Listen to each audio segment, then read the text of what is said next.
Leş, qan, donuz əti, Allahdan başqasının adı ilə kəsilmiş, boğulmuş, döyülüb öldürülmüş, hündür bir yerdən yıxılıb gəbərmiş, buynuzlanıb öldürülmüş, yırtıcı heyvan tərəfindən parçalanıb yeyilmiş, ölməmiş kəsdikləriniz istisnadır.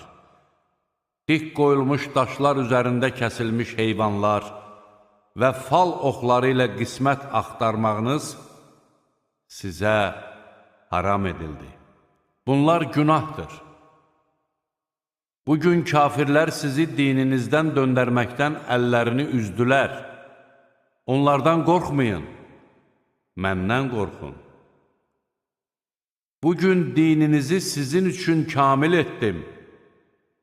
Sizə olan neymətimi tamamladım və bir din olaraq sizin üçün İslamı bəyənib seçdim. Hər kəs günaha meyl etməyərək, aclıq üzündən haram olanlardan istifadə etməyə məcbur olarsa, bilsin ki, Allah bağışlayandır, rəhimlidir.